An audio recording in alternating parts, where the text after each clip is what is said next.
Welcome to Unleash Your Courage. Whether you're listening to us live on Turfs Up Radio, on Facebook, or listen by recording, we are so glad you're here. I'm your host, Angela Schroeder, and I'm super excited to have back in the house Shawn Day with me today. Welcome, Shawn.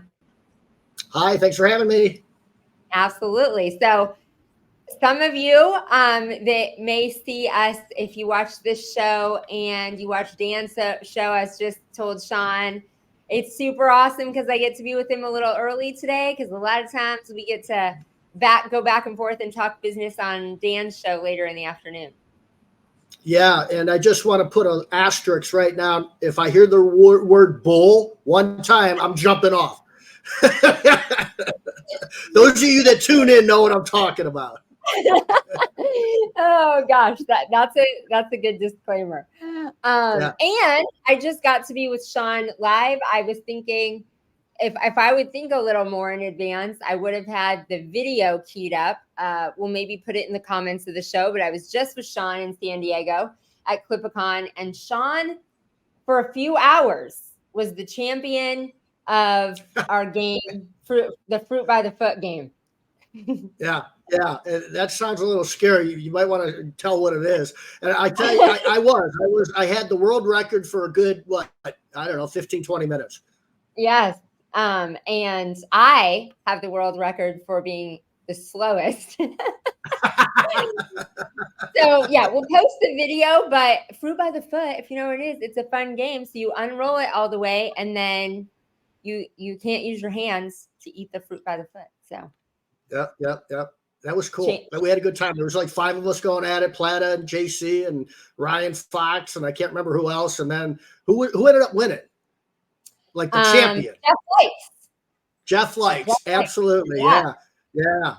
So he got the nicest guy award and the by the foot award. Yes. And I ended up, that's how I ended up playing is he got Megan to play and Megan's like, you have to do it with me. I'm like, oh no, I'm scared. Oh yeah. Peer pressure. Megan. Yeah. She'll get you going.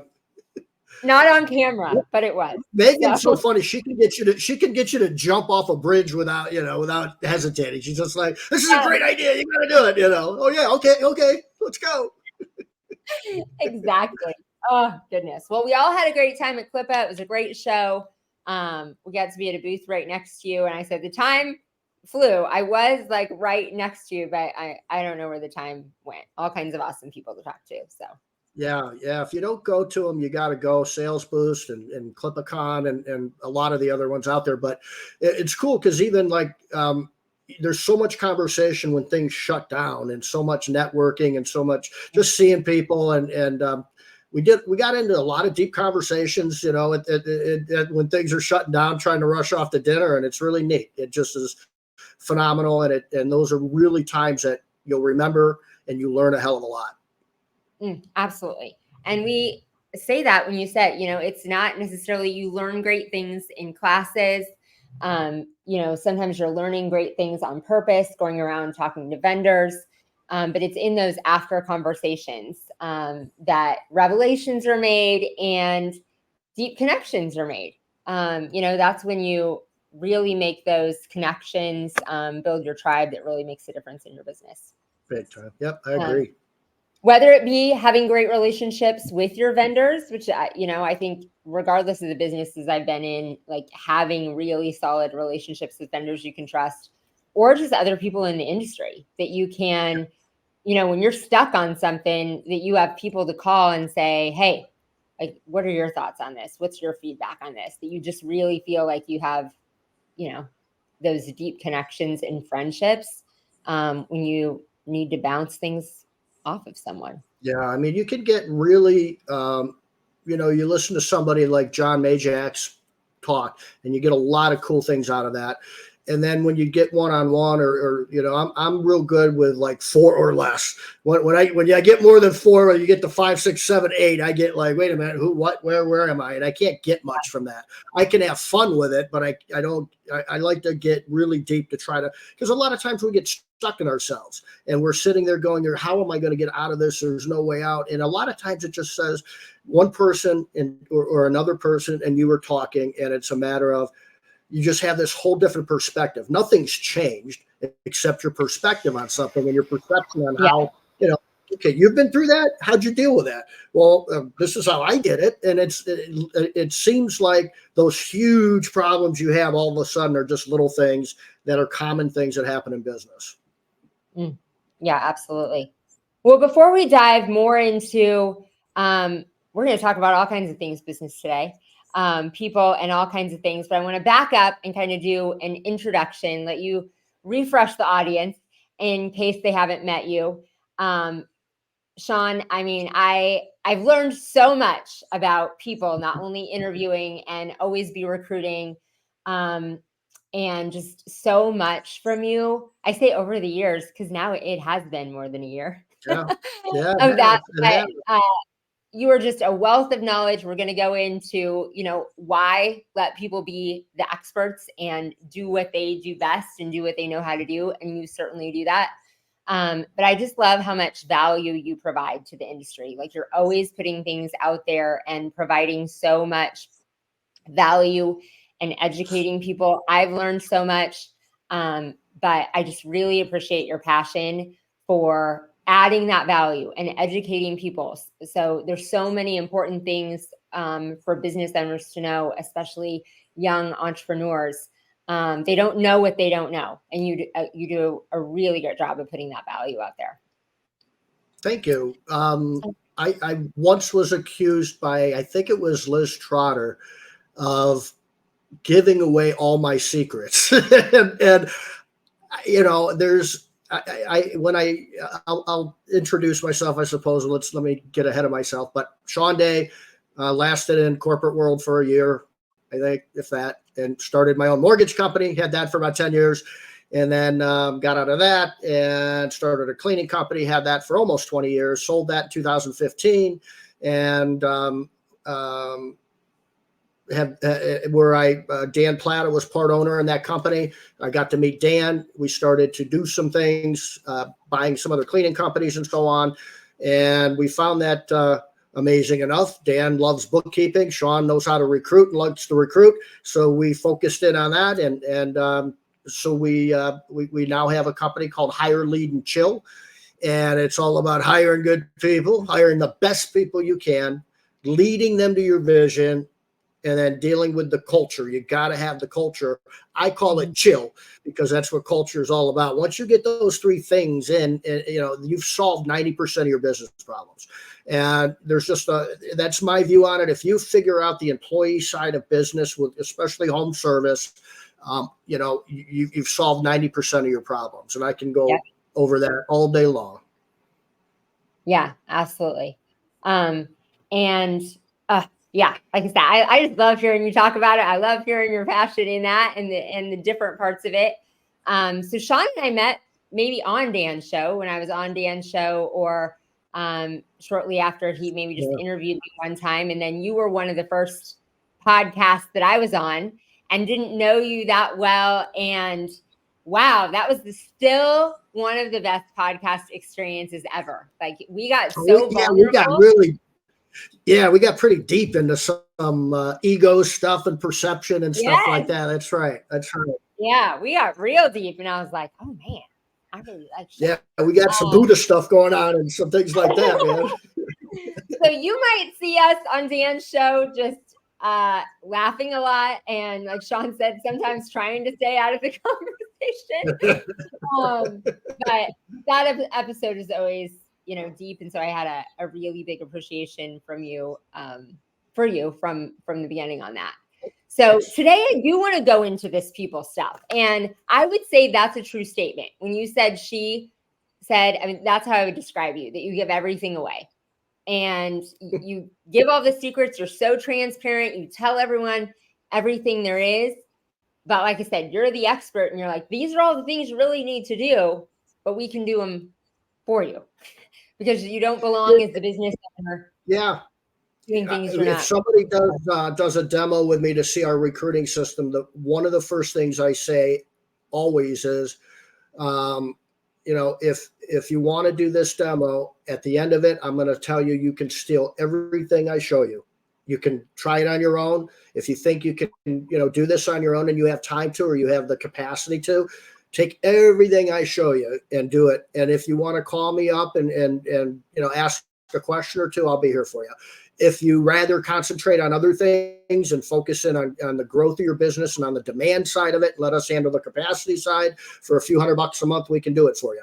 So it's that simple. And this is what we do. This is how we do it. And you can try it on your own or not. I find that most entrepreneurs get super psyched up about talking about how many trucks they have on the road, how many clients they have, what their revenue is, all the money stuff, and growth stuff. But none of that happens without the employee stuff. But it's not, nobody gets in the business to do bookkeeping. That's why Dan's got a lot of stuff going on. And nobody gets in the business of going, man, I love recruiting and I love no-shows and I love that stuff. So fun. I can't wait to deal with employees. Everybody, nobody does that. Everybody would love to have robots probably. Me, I'd rather have people. I love AI. I love automation. I love workflows, but we're still in the people business. Oh, yes, we are in the people business. And I think the way you do it does have so much integrity. There's so many things in business that can be out there, and that people that like you, that are the expert in the field, will give you just a little teaser and then say, okay, you can buy, you could sell all of that knowledge and content and say, you can pay for all of this content, or you can pay to have us do it. And you're just so transparent with here it is, you can have it all for free. But having you as a partner to do it, I think isn't just something, I think it's more important than bookkeeping. There's some stuff. Let me write that down. But this is why, because the people in your business are the most important. Money is going to come second. That's why. But there are things that you shouldn't be doing, that you should focus on your business and have other people do. That's one reason to get a partner like you, get a partner like Dan, get different people in your business. Focus on your business, let other people do what they do so you can do what you do best. That's one reason. I think the most important reason is because this is what you do, and you are fine-tuning it all of the time. You stay up to date with the job, the job market, the culture, things that are going on, as things are always changing. And we can't wear all those hats as business owners. And like I said, I believe that, people part is the most important. Having the right people on the bus is the most important. And I think one of the weaknesses of entrepreneurs, I think this is a weakness we share, is that we do just love people to a fault. And when we are hiring people, we like somebody, they come in, we like them, we're like, yeah, you're my buddy. You should definitely work here. We're going to have an awesome time. And we hire the wrong people, then we keep the wrong people and don't fire them because we believe and we love people. And then all of a sudden we have a train wreck of a company because we didn't. My favorite thing about you and being a partner with you is we need you to save us from ourselves. And that's kind of where Hire Lead Chill came from. It's really a couple things to unpack there. One is we are on top of the labor market big time. I'm on top of the job boards big time. I've got job board experts that I talk to that create job boards, that do job boards. They know what's going on. And, there's something Indeed did just yesterday that we found out about that probably nobody really knows about. And I'm not going to get deep into it, but if you want to know, you can message me and I'll talk to you all day long about it. So there's things that just happened on Indeed yesterday that changed. Google had come out and said they were going to take on Indeed as a job board. And I thought, man, is that going to be awesome? And they scrapped it after about 3 or 4 months, which Google does all the time. There's strategies out there that other recruiting companies that are my competitors and I are having conversations about maybe starting a job board for the home service industry to get less and less and less reliant on the social media giants that are out there that just can trigger a switch, doesn't care what the hell's going on with us. And they just don't. They really don't care. They're just financially motivated. We'd love to start a job board for the home service industry, just focused on that. And I'm in the process. Dan's helping some, and so is Michael Gregory. I'm in the process of trying to get some leadership training and coaching and not to charge our clients. This is going to be something we want them to be able to get better at leadership, understand how important culture is in your business, because culture is everything. And we train our clients how to match your culture in your business with the people you're hiring. And we've got screening behind that and questions behind that. We've got a revolutionary way to interview that nobody's ever heard of before, unless you've heard it from us. And all of these little things are just increasing the odds every step along the spectrum of recruiting, just increasing the odds that you're going to find somebody that's going to be an awesome candidate to interview, eventually hire, and they're going to last a long time with your company. That's the name of our game. Yeah, every step of the way, like you said. Yep. We're going to dive deeper into that. It's already time to take our first commercial break. We're on the radio. We got to do all the things. So we're going to take our first break, and we'll be right back. Creating art from darkness. For over 20 years, Cast Lighting has designed and manufactured the world's most durable, energy-efficient, and technically advanced landscape lighting products available at astonishingly affordable prices. Cast offers an all-encompassing line of products with everything you need to get the job done. Cast Landscape, their most durable product, is best-in-class, low-voltage landscape lighting made of solid bronze with integrated and drop-in LED technology. These fixtures are built to endure the most demanding environments. Source Lighting, a new division by Cast, is your source for professional grand landscape lighting made of durable brass, offering both integrated and drop-in LED technology, and backed by Cast, the world's most durable outdoor lighting. Cast Lighting gives you innovative, state-of-the-art, old-world craftsmanship with tomorrow's technology. Visit their website at cast-lighting.com today. That's cast-lighting.com. From the East Coast to the West Coast and around the world, no one rocks like Turf's Up Radio. Turf's Up Radio, your industry, your station. Get ready to abandon gas with Crest Commercial. With insane power and extreme longevity, the era of batteries trailing behind gas engines is over. With the Crest revolutionary 8-minute cyber system, Crest Commercial landscape tools provide the same power and performance as their gas-powered counterparts, as much as a 2-stroke engine. Plus, the Crest 60-volt CyberPack batteries charge in 8 minutes or less. Professional landscapers can finally make the switch to battery without sacrificing performance, power, or runtime. Crest, it's the only choice to replace gas. For more information or to find a dealer near you, visit Crest.com.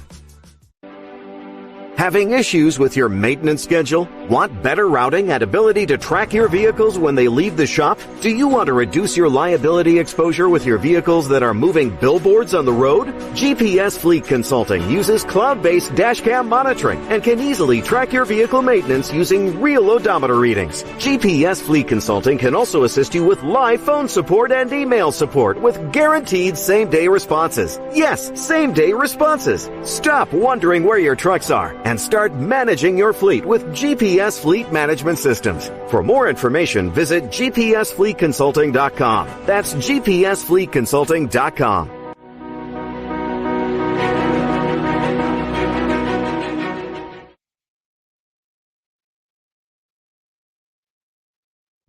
And we're back.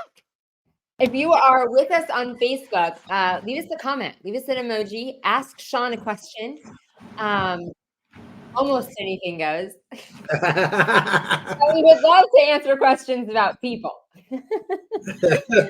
Yeah, this is the PG radio show. The rated R one comes up in a couple hours. Yes, yeah, it's turned to R, not just PG-13. This one is the G-rated show. There you go.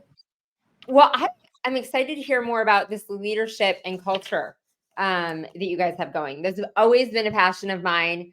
Before I moved into this and was doing EOS implementation as part of working with business owners, was doing a lot of that leadership and culture training, because it sometimes gets put on the wayside as businesses grow, of not only growing yourself as a leader and what you need to continually do to evolve in that, how you have to work on yourself in order to get your organization to the next level, what you need to do, the person that you need to become, so that you can be a leader of leaders, and then how you train up that leadership team and then really develop that culture. I was trying during the break to find my favorite leadership and culture books over there, the Culture Code, and all of those. But it's a thing that a lot of us say. I think a lot of business owners say is important, like, oh, my leadership's important and we're going to have a great culture. We have a great culture. They might have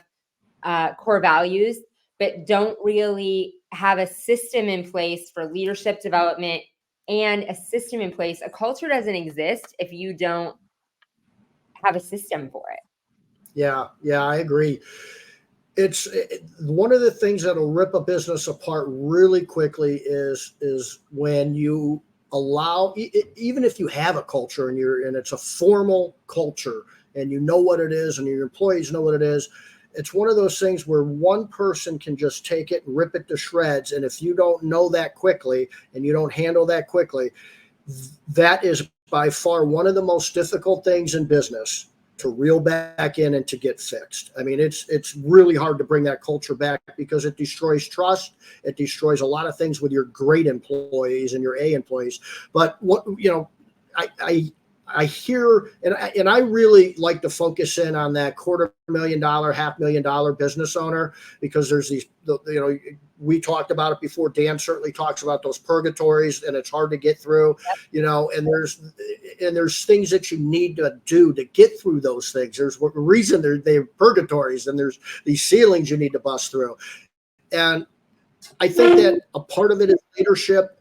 I think part of it is knowing the right people to hire at the right time. I think there's a lot that has to do with that, and I think culture has to do with that. Culture. I hear business owners that are a little bit inexperienced or maybe only a few years into their business, and I hear a lot of people that have been in business for 10 years or more. And when I look at their websites, their culture, what they talk about culture is, I hear it's like about, we're going to go clean better than anybody. We're going to do this, and our customer service. It's like, that's customer stuff. That's the demand side of the equation. Sure, you got to have customer service and take care of your clients. Your culture has everything to do with your employees, nothing to do with your customers, really. There might be an end result that helps with customer service, but culture is how we're going to take care of the team.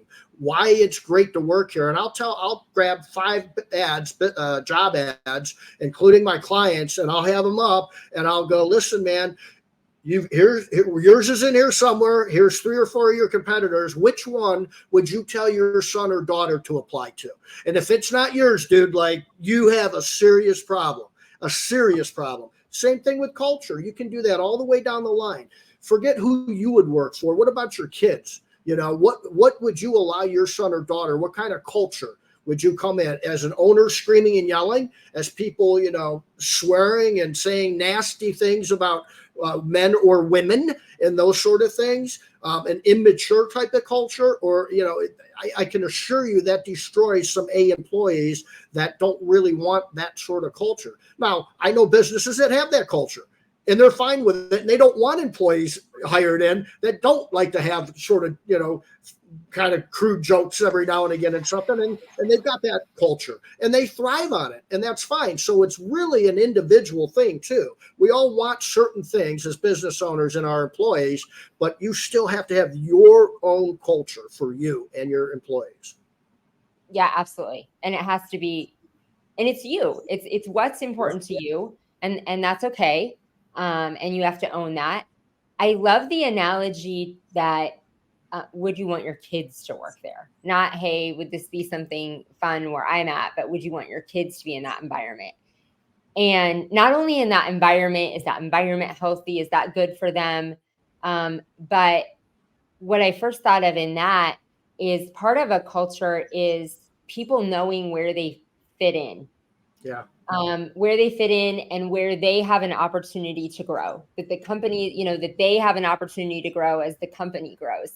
And I think when you think of it as a parent sort of view and your kid, like, if your child is taking a job opportunity, you want to know what this means for their future. And that's probably one of the things, not only how are being taken care of, but an opportunity for the future. And that's a key component of culture that I think a lot of people miss, is people knowing right away what their path to success is and how they fit in this equation, how they fit in the family, and why they're important to that. Absolutely. It's so much like an owner of a NFL team or a football team or whatever. You know, you're the owner, you're the visionary on what you want, and then you go and find the best coach you possibly can that's going to help assemble the team and understand what's going on with the team, knowing what the vision is, right? And then understanding where a tight end probably isn't going to be a good offensive tackle, right? And an offensive tackle probably isn't going to make a good quarterback, you know? So the coach has to know those things and has to understand that to assemble the best team overall individually and know where those individuals fit in, to your point, you know. It's really important with that. And then what is going to happen? What's our season look like? What's our season this month? What's our season look like this quarter? What's our season look like this year? And here's where we want to be in 5 years from now. This is some big stuff here, and you can make that magic. I mean, you really can make that and should make that magic if that's what your vision is. It's really what your vision is. We always see, and this is something we talk about a lot now, is don't tell me you want to have a $5 million company. Let me tell you what you have to go through and what things might transpire. And you might not want that.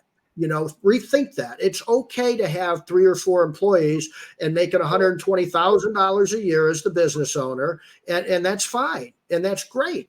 Think about what you want and you have more time with your family. If you're looking at a $100 million company or something, you might not remember the name of your kids sometimes if you're growing a company that fast.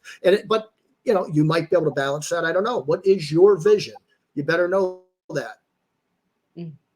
And your vision that's unique to you.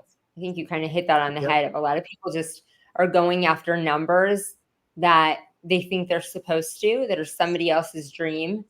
They think is the next step or what they're supposed to do. When they don't really have an idea of what the picture of their life looks like at that level and everything that it entails. And like you said, the purgatory. We get to see all the businesses through that. Everyone thinks $1 million business is sexy. And that's one of the points as we see in a home service of purgatory. Most people who got to $1 million are not happy. Especially if they get there quick. And the quicker you get there, the less happy you are because it really becomes frantic. It's hard to grow to $1 million business quickly. I know somebody that's 2 years in business, just shy of $1 million. And we're wondering where this person is because they're mentally off the map, man. They're having mental issues, literally having mental problems. That's not, a fun way to grow a business. That's great. Let's talk about it. You're close to $1 million. That's what everybody's supposed to be aiming for. And this person's absolutely miserable and going to reel it back. And again, some people would love that. Maybe some people would thrive on that, maybe, but it's really what you want. And the leadership thing, going back to that, that's a lot of the culture stuff, but the leadership thing, I think there's a huge void in our industry with leadership and what that means. And I know, a lot of us read Rocket Fuel, and a lot of us are integrators and visionaries, and a lot of us read all those books, and they're really good. And I've read a lot of them as well, John Maxwell and the leadership stuff and all that sort of thing. But I think for me, I really find that, and I don't want to get back into this deep, but you got to really put your ego on the shelf. And I think that my idea of good leadership has to start with what I call perception leadership. And that is to understand first and then make a move or make a comment or make a suggestion or write somebody up. Or we get so, especially if you go through a lot of employees over the years and you've gotten burned once or twice by employees for, all of a sudden they stop showing up, they ghost you, and they really screwed you over, man.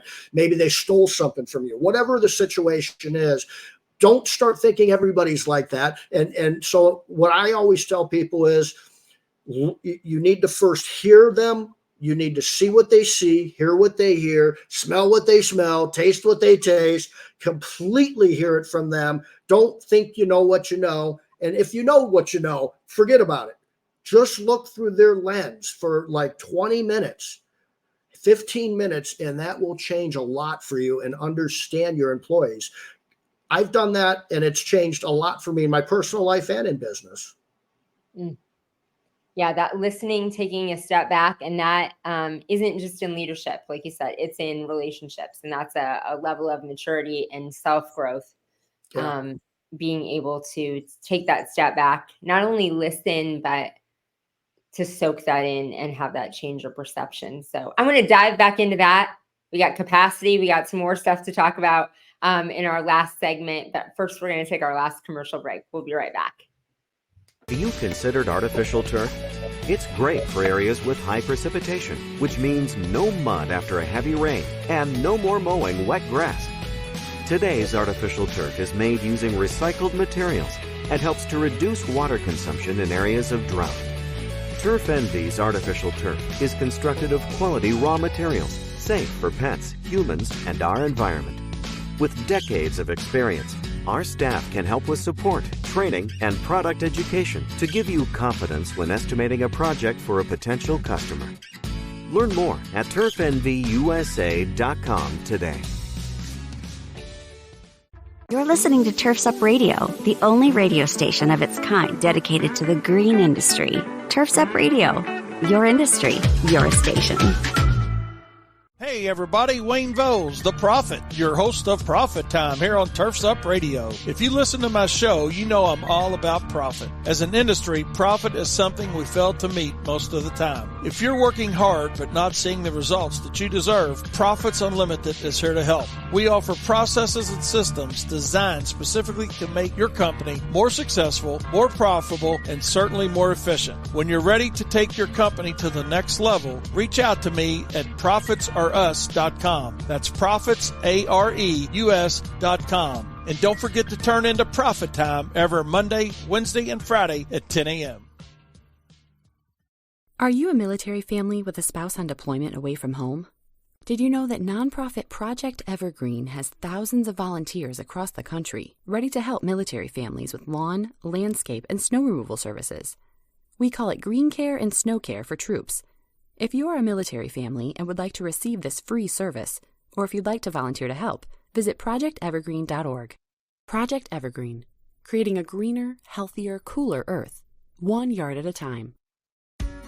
Busy work burning you out? Kick it to the curb and do more of what you love. How? With Landscape Management Network to spend less time creating estimates, tracking crews, doing job costing, managing invoices and payroll, and more. FYI, the average LMN contractor spends 50% less time doing payroll, increases profits, and lands more jobs. Put an end to burnout. Visit golmn.com/turfsup. That's golmn.com/turfsup to get started.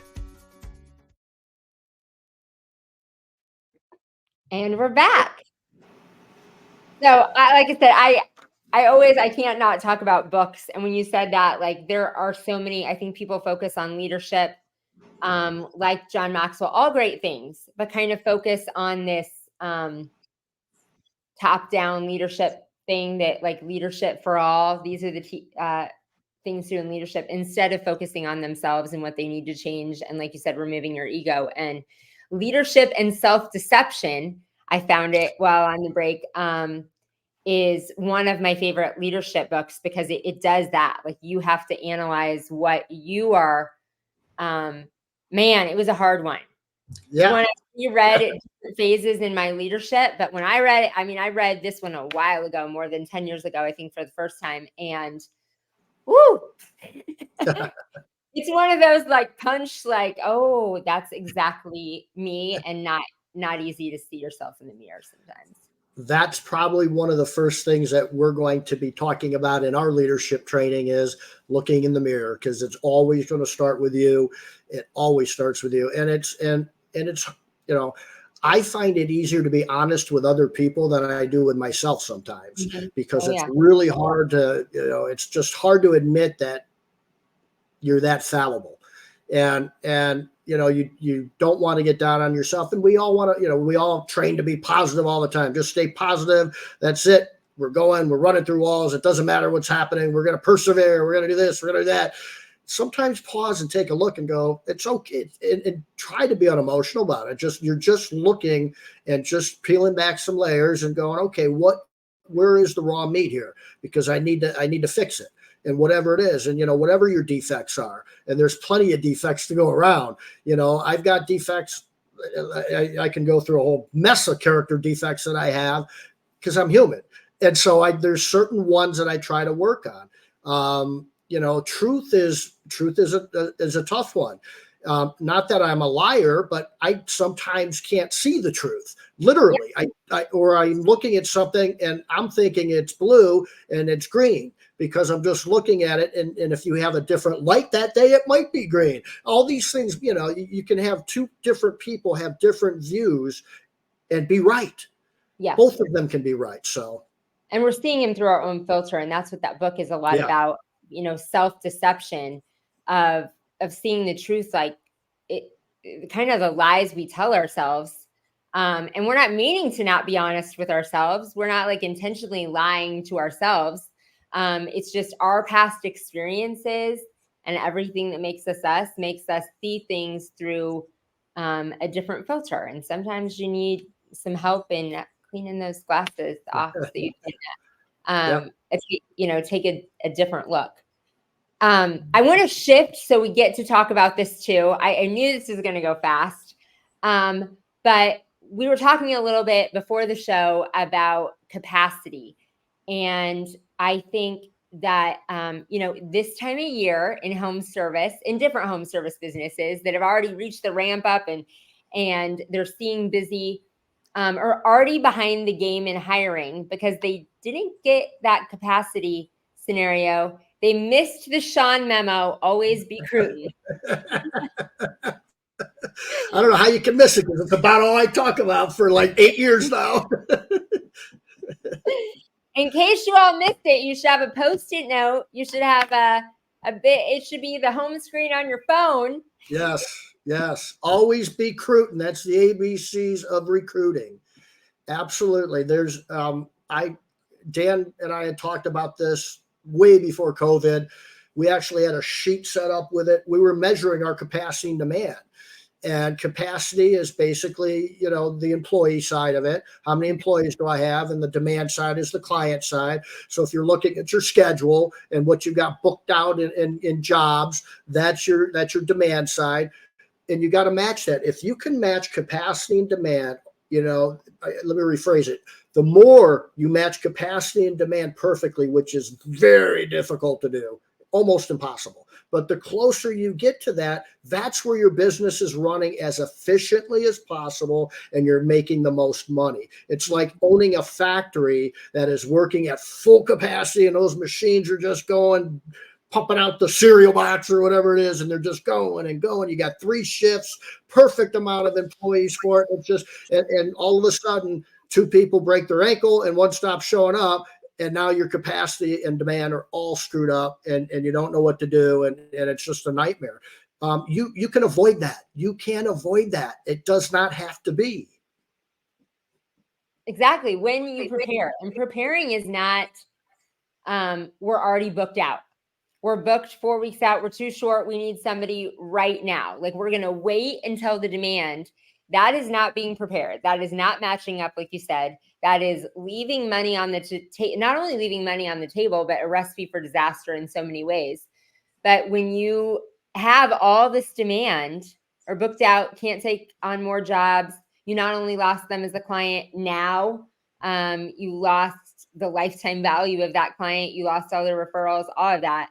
And you're saying that, it reminds me of, I love when we're on Dan's show and we're talking marketing and recruiting at the same time, because it is that balance. Yeah. Like, what the heck are you thinking? You put money into marketing. Did you put it into marketing not expecting it was going to work? Did you not want it to work? Yeah. Because you have to be doing recruiting at the same time or before it. You can't wait for the marketing to kick in and then decide, oh, we're way too busy and now I need to go start the process of finding a crew? So if you have a vision of where you want to be, and you're in a car and you're in a race, and the gas pedal is one thing and then the brake is the other. So you're flooring it down with all these customers, and then you're slamming on the brakes on marketing. Now you need to recruit. Your car's completely stopped.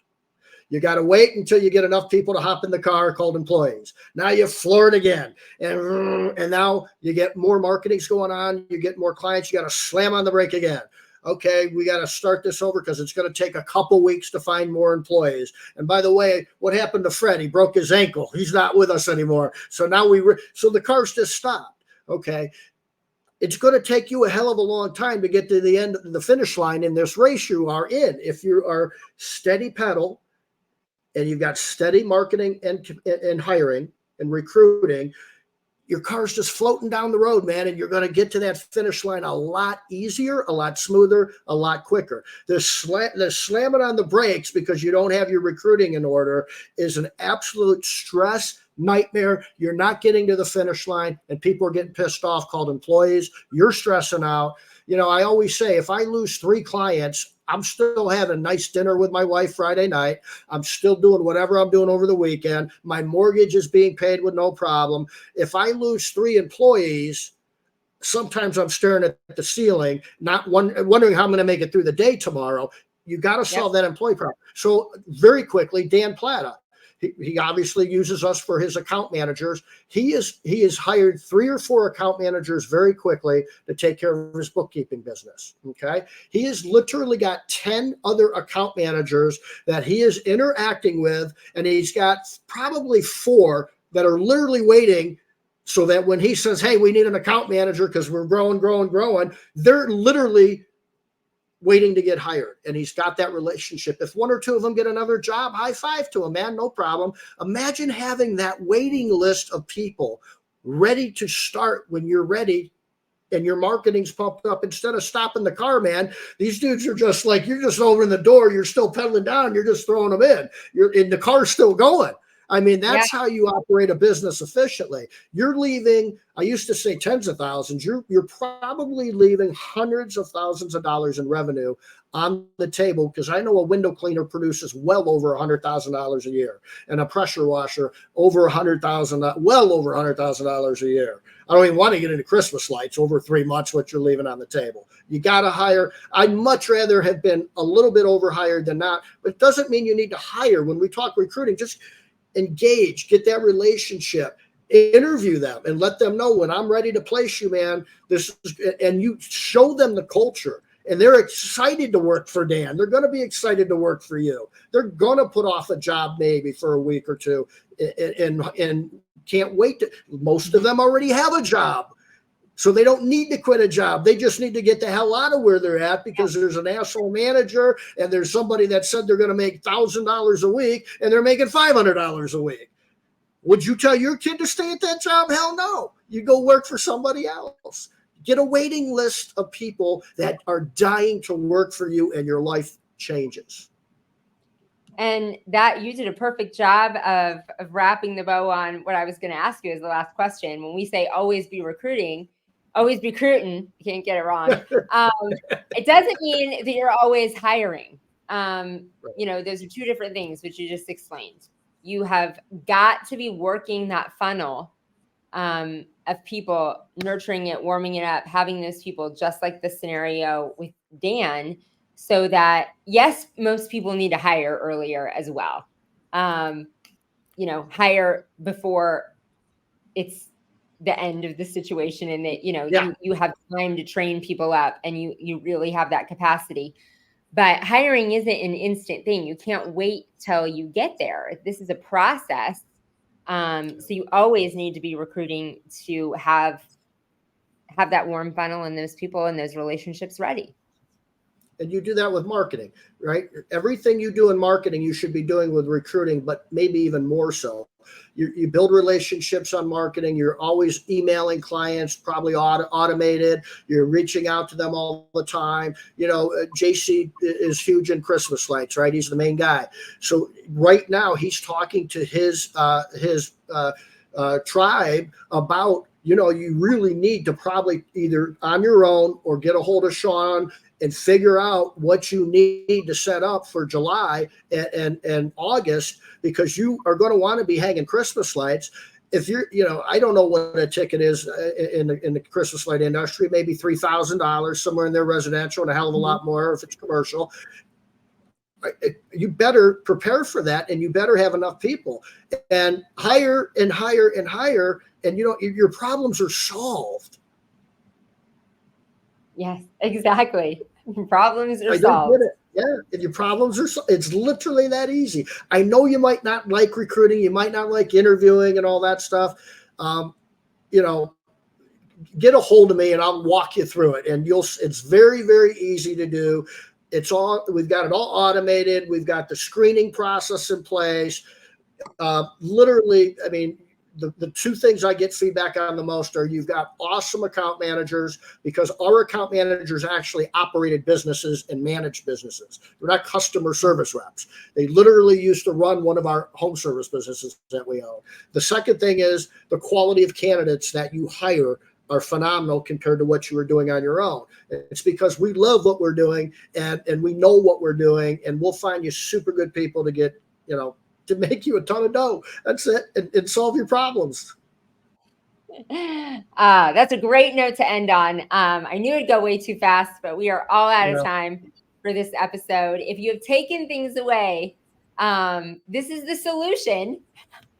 And this solves all your problems, like we ended with. Always be recruiting. Always be recruiting. I can't say it as well as you, Shawn. Always be recruiting. And always be recruiting. Let Shawn save you from yourself and be your solution to getting the right people in the right seats on the bus. So perfect. Thank you, Shawn, for being here with me today. It's great to just have our own time on the show. And yeah, thanks for, again, being a wealth of knowledge in the people space. Absolutely. Reach out to me. I'll help in any way I can. Awesome. All right. Well, this has been another episode of Unleash Your Courage. Thanks for joining us on Turfs Up Radio, Facebook. Don't forget to keep liking, subscribing, and sharing. And we'll see you next week.